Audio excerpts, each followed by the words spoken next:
Phone लाने को तैयार नहीं है। आप मानने के लिए क्यों तैयार नहीं है? कोर्ट को जाके बोलो ना। आप एक बात सुनिए कि आप लोग ये क्यों नहीं दिखाते आपके मीडिया पे? जिस दिन देश के प्रधानमंत्री नरेंद्र मोदी काशी की वो जो मंदिर को बड़ा खूबसूरत बनाया उन्होंने, उस दिन एक नंदी को वहां पर दफनाने की कोशिश की गई थी। ये कैसा, आपके पास क्या प्रूफ है सर? अरे आपको दिखाएं क्या, हम बताएं आपको? वो जो नंदी अभी जो वहां पे है, वो मैं उसकी एक नंदी को वहां पर दफनाने की कोशिश की गई। अरे रिपोर्टेड है। आप ऐसा है ना, आप लोग मीडिया में आप लोग भक्त बने हुए हैं, आप लोग दिखाते नहीं है सच। आपको ही दिखता सच हमको? हाँ, हमको तो हमको दोनों आंख से देखते हैं, हम एक आंख से नहीं देखते ना। Sir, All India Muslim Personal Law Board, we have learned that it has called an emergency meeting. You are a member of Personal Law Board. What we can expect from this meeting, sir? No, I cannot tell you what will come out of the meeting, but definitely the Personal Law Board should have called this meeting much earlier, and now a meeting has been called. So let us wait. I cannot tell you what will happen in the meeting, but the meeting has been called to discuss about Gyanvapi Masjid and also the Srirangapatnam Jama Masjid issue and various other issues. And we'll hope to see what happens. Gyanvapi Masjid and sir? And other issues also. Sir Hindi में वो कर लेते हैं, जो court का अभी आया है उस पर आपका क्या कहना है? इस पूरे मसले पर आप काफी दिनों से बोलते आ रहे थे, अभी क्या आपको इससे राहत मिली? आप बोल रहे थे ना कहां से मिला? आप जो है कैरावान मैगजीन पढ़िए। कैरावान तो मालूम है। हाँ, 27 अप्रैल 2019, और आपके बिरादरी के एक जर्नलिस्ट का नाम सुशील कुमार, असद नहीं है नाम उसका, समझे ना? तो उसमें ये लिखा हुआ है कि 26 अप्रैल को एक वाकया हुआ, और इसको आप अगर गलत है तो आप उनको भी सू कर दीजिए। तो कहा गया, उसमें रिपोर्ट में कहा गया।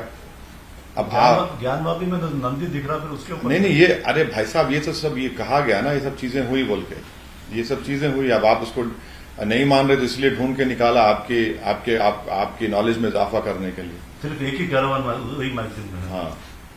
On 2nd March, local residents attempted to bury an idol of the Nandi bull in the compound of Gyanvapi Mosque. ये हरकत हुई, इसको आप डिनाई मत करिए। लाइव में हाँ। सर हिंदी में बोल दीजिए जो कोर्ट। देखिए, आज जो मैं शुरू से कह रहा हूं कि जो लोअर कोर्ट का ऑर्डर है वो इलीगल है, कंप्लीटली इलीगल है। हम ये उम्मीद कर रहे थे कि आज सुप्रीम कोर्ट उस पूरे ऑर्डर पर स्टे लगा देगा, मगर थोड़ा डिसअपॉइंटमेंट हुआ है कि वो कंप्लीट ट्रायल कोर्ट का ऑर्डर सुप्रीम कोर्ट ने स्टे नहीं लगाई। मगर उम्मीद करते हैं कि आइंदा हियरिंग में सुप्रीम कोर्ट लोअर कोर्ट के ऑर्डर पर कंप्लीट स्टे लगाएगा और मुकम्मल उस पर इंसाफ हो जाएगा। सुप्रीम कोर्ट ने सर कहा है कि जो जिस जगह पर शिवलिंग मिली है उस जगह को सील किया नहीं, देखिए, सुप्रीम कोर्ट ने कहा इन द इम्प्यून ऑर्डर, ये लफ्ज आप इस्तेमाल मत करिए। इन द इम्प्यून ऑर्डर का लफ्ज सुप्रीम कोर्ट ने इस्तेमाल किया है, और 19 तारीख को हियरिंग है, देखिए क्या होता है। क्या उम्मीद करते हैं सर नेक्स्ट हियरिंग में आपके? नहीं, मैं कैसा बोलूं, मैं कैसा प्रीजज करूं? हम तो उम्मीद कर रहे हैं कि इंशाल्लाह सुप्रीम कोर्ट पूरा कंप्लीट स्टे लगा देगा, मुकम्मल इंसाफ होगा, क्योंकि फिर उसके बाद छुट्टियां भी शुरू हो रही सुप्रीम कोर्ट को। सर इस मसले पर मुस्लिम पर्सनल लॉ बोर्ड ने एक मीटिंग कॉल की है, आप मेंबर भी हैं, एजेंडा क्या रहेगा उस मीटिंग का, क्या है थोड़ा तफसील से? सुप्रीम जो ज्ञानवापी मस्जिद का मुद्दा जो आया है, और ऐसे कई मसाजिद हैं वहां पर भी इस तरह के झूठे दावे किए जा रहे हैं, और मुल्क में जो नफरत की राजनीति हो रही है, बीजेपी अपनी नाकामियों को छुपाने के लिए इस तरह के मुद्दों को आगे बढ़ा रही है। तो ये उसमें मीटिंग में जूम पर मीटिंग होगी, और उस मीटिंग के बाद जाहिर है मुस्लिम पर्सनल लॉ बोर्ड के स्पोक्स पर्सन आपको पूरा बोलेंगे उसमें क्या तय हुआ, क्या क्या बातें हुई। सिमिलर एक इसी तरीके का इशू मथुरा में भी हो रहा है सर, वहां पिटीशन फाइल की गई है, कर्नाटक में भी। देखिए, आपको हम शुरू से कह रहे हैं, जब बाबरी मस्जिद का फैसला आया उस वक्त ही मैंने कहा था कि वो फैसला आइंदा इन तमाम चीजों को एक रास्ता दिखाएगा, और हम देख रहे हैं आज क्या हो रहा है। बावजूद इसके कि सुप्रीम कोर्ट ने 91 एक्ट को बेसिक स्ट्रक्चर का हिस्सा करार दिया, मगर फिर भी ये मसला है। और ज्ञानवापी के मस्जिद के इशू में आप देख रहे हैं कि कितनी एक प्रोसीजरल अनफेयरनेस की एक मिसाल क्रिएट कर दी गई कि सर्वे कमिश्नर तो मुसलमान साइड तो पूछे ही नहीं, मगर दूसरी साइड पूछती है कि इतनी सर्वे भी हो और इनको सर्वे कमिश्नर बना दीजिए। ये क्या है ये? और फिर आप सर्वे कमिश्नर रिपोर्ट नहीं देता, दूसरी साइड जाकर कोर्ट को दौड़ते बोलते हैं कि बाबा मिल गए, और कोर्ट जो है मुस्लिम साइड को बगैर सुने आप कहते हैं कि उसको सील कर दो, सिर्फ 20 नमाजी जाएंगे। ये सरासर नाइंसाफी है कि आप मुझे सुनते भी नहीं और ऑर्डर पास कर देते हैं। 1998 का इसी के ऊपर स्टे है हाई कोर्ट का, उसको भी डिसरिगार्ड कर देते हैं आप। इसीलिए मैं कह रहा हूं कि ये पूरी कोशिशें की जा रही हैं, हमको जिस तरह बाबरी मस्जिद छीन लिया गया, उसी तरह इस मस्जिद को छीनने की कोशिश की जा रही है। इसी तरह से आपने अभी बताया कि मथुरा का मसला है, श्रीरंगापट्टनम की एक जामा मस्जिद को कहा जा रहा है, मुंबई में हाजी अली दरगाह के ताल्लुक से अनाप शनाप बका जाता है, कर्नाटका में एक 150 साल पुरानी मस्जिद है, उसके नए हिस्से को तोड़कर बनाया गया, तो वहां पर विश्व हिंदू परिषद बजरंग दल के लोग पहुंच गए कि नहीं वहां पर मंदिर थी। तो हम उम्मीद करते हैं कि 19 तारीख के दिन मुकम्मल उस लोअर कोर्ट के ऑर्डर पर सुप्रीम कोर्ट स्टे देगी और इन चीजों को खत्म होगा। ये हमने एक तमाशा बन जा रहा है सब। कोर्ट का सर एक तरफ अपने तरफ सही है सर, लेकिन क्या आप नहीं समझते कि दूध का दूध पानी का पानी हो जाए, सर्वे भी हो जाए, अगर सब जो शक है आशंका है वो भी दूर हो जाए? देखिए, अब आप दूध नहीं पीना चाह रहे, उसमें पानी मिला के पीना चाह रहे, तो मैं क्या कर सकता हूं? दूध का दूध हो चुका है, अब कोई पानी मिलाना चाह रहा है दूध में तो उनको पकड़िए आप, क्योंकि 91 का एक्ट क्लियर है, सुप्रीम कोर्ट का जजमेंट क्लियर है। अब और दूध का दूध पानी का पानी निकालने की जरूरत नहीं है, वरना गैर जरूरी के इस मुल्क में जो 1980 में और 90 में जो एक काला दौर जिसको मैं कहता हूं, वो दौर वापस ना आए। तो क्या आप ये बोल रहे हैं कि सर वो दौर आ सकता है अगर ऐसा हुआ तो? कौन चाह रहा है? कौन जाकर उन चीजों को उठा रहा है? कौन उठा रहा है इन चीजों को? क्या सऊदी ओवैसी उठा रहा है इन चीजों को? जब सुप्रीम कोर्ट ने कानून बना दिया, आप क्यों जा रहे हैं उसमें? आपने कानून बनाया, आपने लॉ बनाया, और उसके बाद आप दोबारा मुल्क को उस राह पर लेकर जाना चाहते हैं आप लोग। सर, मध्य प्रदेश में एक घटना घटी है, हनुमान जी की मूर्ति नीमच में, नीमच की घटना को क्या कंडेम करना चाहिए। आप मस्जिद के ऊपर कैसा लगाते हैं किसी और मजहब की इबादतगाह की तस्वीर या मूर्ति? आप कैसे वक्फ की प्रॉपर्टी पर इस तरह की हरकत करते हैं? क्या मध्य प्रदेश के मुख्यमंत्री जो अपने आप को बड़ा दावा करते हैं बुलडोजर का, चलाएंगे बुलडोजर उन लोगों के ऊपर? क्या कर रही है पुलिस? कितने पुलिस वालों को सस्पेंड करे आप मस्जिद के ऊपर जाकर इस तरह की मस्जिद को डिसेक्रेट करते हैं, उसकी बेहुरमती करते हैं,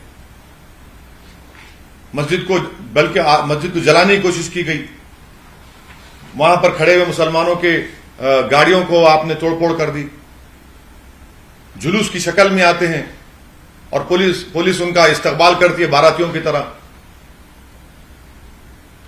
सर मतलब 1992 में जो हुआ वो फिर होगा बोल के आप ये अप्रीहेंशन है मेरा, ये मेरा अप्रीहेंशन है सर। मैं खुदा ना खास्ता नहीं चाह रहा होना, मगर जो लोग जिम्मेदार थे उस जमाने के, क्या आपने झूठ नहीं कहा था पूरे देश को कि किसी एक बादशाह ने मंदिर को तोड़कर बनाया? सुप्रीम कोर्ट ने कहा मंदिर को नहीं तोड़ा गया। क्या आपने झूठ नहीं कहा था? ऐसा ही रिपोर्ट, सुप्रीम कोर्ट ने ऐसा ही रिपोर्ट को एक्सेप्ट नहीं किया। यही मनगढ़ंत झूठ पूरे मुल्क में क्रिएट किया जा रहा है। तो आपका कहना है सर, ये ज्ञानवापी जहां मस्जिद है वहां पर कभी मंदिर नहीं था, मंदिर को तोड़कर ज्ञानवापी मस्जिद नहीं बनी है और ये कोई विवाद नहीं है?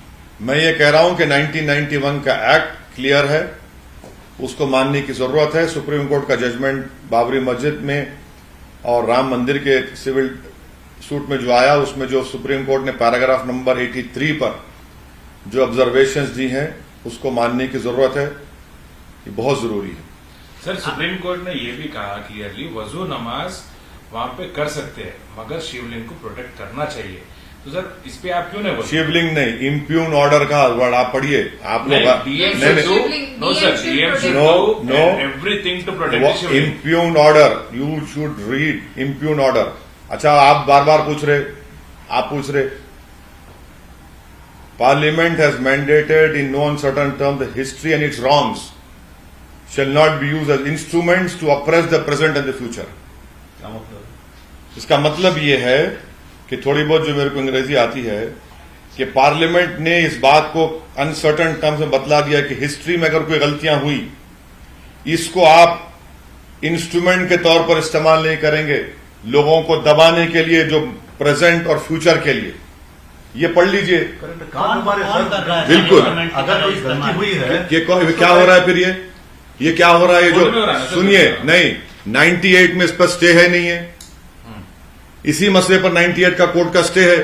आप पार्टीज को चेंज करते हैं और आप जो है ये एक रिप्रेजेंटेटिव सूट था वो, अब आप इंडिविजुअल राइट्स को लेकर जाते हैं। सुप्रीम कोर्ट खुद कोर्ट कर रहा है उस पैराग्राफ नंबर 83 में। अच्छा, आप लोग पढ़ते नहीं है, पैराग्राफ 82 पढ़िए। उस वक्त के होम मिनिस्टर ने क्या कहा था 12 सितंबर को 1991 को? Tolerance, respect for and acceptance of the equality of all religions, faiths is a fundamental precept of fraternity। 91 के एक्ट का इंटेंट इससे मालूम होता है जो पार्लियामेंट में कहा जाता है। इसमें इंटेंट दिख रहा है आपको? क्या है, क्या हो रहा है फिर यहां पर? आप बार बार कह रहे हैं सर कि ये बाबरी मस्जिद के जो पूरा अयोध्या का मसला था उसका ये रिपीट आपको लग रहा है, क्यों ऐसा लग रहा है? 100% रिपीट लग रहा है ना भाई। आपने रात के अंधेरे में मूर्तियां चोरी से रख दी, उस वक्त के डीएम ने मस्जिद को बंद कर दिया। आपने कहा कि सिर्फ पुजारी जाकर पूजा करेंगे, मेरी नमाज से महरूम हो गया। यहां पर भी आपने क्या किया?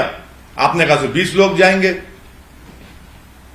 वहां पर राजीव गांधी के जमाने में बगैर मुस्लिम पक्ष को सुने 30 पेज का ऑर्डर दे दिए, ताले खोल दिए आपने। यहां पर आप बगैर मुसलमान को फिर सुने, कोई सुना ही नहीं आपने मुसलमान को। दूसरी साइड गई, आप सुन लिए, हम पार्टी है उसमें। यहां पर आपने पार्टी को सुनते नहीं है और आप सर्वे कमिश्नर को अपॉइंट करते, सर्वे कमिश्नर को रिपोर्ट भी नहीं देता है। ताले खोल दिए आपने। यहां पर आप बगैर मुसलमान को फिर सुने, कोई सुना ही नहीं आपने मुसलमान को। दूसरी साइड गई, आप सुन लिए, हम पार्टी है उसमें। यहां पर आपने पार्टी को सुनते नहीं है और आप सर्वे कमिश्नर को अपॉइंट करते, सर्वे कमिश्नर को रिपोर्ट भी नहीं देता है। दूसरी साइड भागती है, बाबा मिल गए कोर्ट के पास और कोर्ट बगैर मुसलमानों को सुने। बगैर कोर्ट का काम ही होता है कि मुसलमान को सुने, कोर्ट का काम ही होता है कि सर्वे कमिश्नर की फाइनल रिपोर्ट दे, मगर कोर्ट दूसरी साइड गई और ऑर्डर पास कर दिए। लेकिन सुप्रीम कोर्ट से मामला सुनने के बाद ही बाबरी मस्जिद का फैसला। मैं आपको लोअर कोर्ट की बात कर रहा हूं, आप कंफ्यूज हो जाते, समझते नहीं मेरी बात को आप। सर आपने कहा है कि बाबरी मस्जिद छीन ली गई, आपके शब्द हैं, लेकिन हाँ, एक बात सुनिए, क्यों बोलते हैं हम? अगर 6 दिसंबर को बाबरी मस्जिद को शहीद नहीं किया तो कोर्ट का क्या फैसला आता बताइए? लेकिन सर वो अगर सुनिए, लेकिन नहीं, अगर मस्जिद को शहीद नहीं किया जाता तो क्या होता? अगर मस्जिद को शहीद नहीं किया तो क्या फैसला आता बताइए मेरे को आप? अगर ताले खोलने से पहले मुझे सुना जाता तो क्या होता था बताइए? आपने सुप्रीम कोर्ट को सॉलम एफर्मेशन दिया था कि मस्जिद को हाथ नहीं लगाएंगे। अब तक वो कंटेम्प्ट पिटीशन हियर नहीं हुआ, मालूम आपको? मगर जिन लोग सुनिए, जिन लोग जी 140 साल तो लड़ रहे ना सर। क्या लड़ रहे हैं आप? क्या लड़ रहे हैं आप? लड़ रहे तो आप तोड़ देंगे उसको, बगैर कोर्ट का फैसला है। जो बाबरी मस्जिद को डेमोलिशन करे, कंटेम्प्ट पिटीशन आज तक हियर नहीं हुआ, मालूम आपको? वो चबूतरे का कंटेम्प्ट पिटीशन हियर हुआ था जिसमें कल्याण सिंह को सजा हुई थी। तो इसीलिए हम कह रहे हैं कि ये हम अब मस्जिद को खो चुके हैं, अब दूसरे मस्जिद को नहीं खोना चाहते। सर, भारत की न्यायपालिका पे आपको भरोसा है? आपको शक क्यों हो रहा है? क्या आप ये इस तरह का सवाल आप दूसरे पॉलिटिशियन से पूछते हैं जो मुसलमान नहीं है? हर चीज आप लोग, क्या आप लोग वफादारी का सर्टिफिकेट देंगे मुझे बैठकर यहां पर? आपको भरोसा है नहीं है? आपको इसमें भरोसा है नहीं है? मुझे नहीं चाहिए आपकी वफादारी के और उसकी सर्टिफिकेट। मुझे एक भारत का मैं नागरिक हूं, संविधान पर मुझे पूरा भरोसा है। सुप्रीम कोर्ट के फैसलों से ना इत्तेफाक करना मेरा संवैधानिक राइट है, क्योंकि जस्टिस जे.एस. वर्मा ने कहा था, असदुद्दीन ओवैसी ने नहीं कहा था कि supreme court is supreme but not infallible. Justice JS. Verma ने कहा था ना ये बात। आगे के लिए सर क्या खैर कोर्ट का तो 19 को आएगा, लेकिन ऐसे मामले आते रहेंगे तो क्या आप एक कुछ सजेस्ट करेंगे कि ऐसे जब विवाद आते हैं किस तरह से उसको हैंडल किया जाए? मैं इतना ही सजेस्ट करूंगा कि बीजेपी और आरएसएस 1991 एक्ट को फॉलो करें और चाबी ना दें इस चीजों को। ये सब के सब कौन है ये लोग? क्या इनका कनेक्शन आरएसएस से नहीं है? पर अब बीजेपी और आरएसएस को क्यों नहीं? अरे वाह, अरे आपको नहीं दिख रहा है तो हमको दिख रहा है ना, हमको दिख रहा है। क्या कहा था वो आरएसएस के वो राष्ट्रीय मुस्लिम मर्च के जिम्मेदार है? आपने मीडिया में बड़ा कैरी किया था आपके चैनल ने। वो खुद ऐसा बोल के बता दिए कि ये इन्हीं का कनेक्शन इससे ताल्लुक है इसका। तो बीजेपी और आरएसएस पॉलिटिसाइज करना चाह रही है इसको, आप ये कहना? पॉलिटिसाइज नहीं करना चाह रही है, उससे ज्यादा आगे जाना चाह रही है। जो कल्चरल हिस्ट्री है पूरा उसको इरेज करना चाहते हैं, ये उनका असल मंशा और मकसद है। और इसमें कि कांग्रेस के नेता हैं वो तो बोले कि दे दो मस्जिद दे दो। कोई है ना वो कोई वो स्वामी है, क्या है उनका नाम? कोई आचार्य जी कांग्रेस के हैं वो।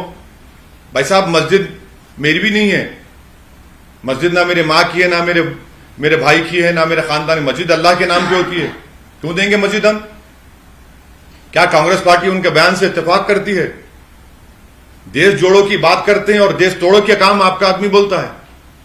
नहीं, वो दिल बड़ा करने की बात। कब तक दिल बड़ा करेंगे? आप तो हमारा जिस्म ही काट दिए, अब कौन सा दिल बचा है? सर आपको नहीं लगता है कि इस तरीके के जो भावनात्मक मुद्दे हैं जो जनरली ये बोला गया, जन्मभूमि चाहे कृष्ण मथुरा का इशू हो, अयोध्या का इशू हो या काशी का इशू हो, वहां पर एक मेजोरिटी कम्युनिटी का एक बिलीफ है, उसको दोनों कम्युनिटी को मिलकर उसको सॉल्व करना चाहिए, एक पीसफुल सोल्यूशन आना चाहिए इसका। देखिए, आप दिखाई दी अपनी असलियत, मेजॉरिटी कम्युनिटी का बिलीफ। तो क्या मेजॉरिटी कम्युनिटी का बिलीफ माइनॉरिटी कम्युनिटी के बिलीफ से ज्यादा होता है क्या? है ये क्या बात कर रहे हैं आप? बिलीफ पर चलेगा देश या संविधान पर चलेगा? ये क्या बात है? बिलीफ के ऊपर नहीं चलता देश। मेरी बिलीफ का क्या होगा? मैं आपके चरणों में पेश कर दूं मेरे बिलीफ को। कानून के मुताबिक चलेगा, आइन के मुताबिक चलेगा, संविधान के मुताबिक चलेगा, कोर्ट के फैसलों के मुताबिक चलेगा। आप बिलीफ कहां से लेकर आ रहे हैं इस चीज को? सर लोअर कोर्ट के फैसले पर आपको ऑब्जेक्शन भी है? हाँ, तो ऑब्जेक्शन का इख्तियार है मुझे। मैं क्या बिलीफ की बात कर रहा हूं? मैं कह रहा हूं मुझे उस पर उनके मुझे इख्तियार है। मैं कहां कंटेम कर रहा हूं? मैं कह रहा हूं कोर्ट का फैसले को गलत है फैसला, क्योंकि सुप्रीम कोर्ट के जजमेंट के खिलाफ है, 91 के एक्ट के खिलाफ है, और 98 में उसी इलाहाबाद हाईकोर्ट ने स्टे दिया इसी सेम डिमांड्स पर। एक रिप्रेजेंटेटिव सूट था 98 में, उसको आपने इंडिविजुअल राइट लगा दिया। चलिए, हो गया।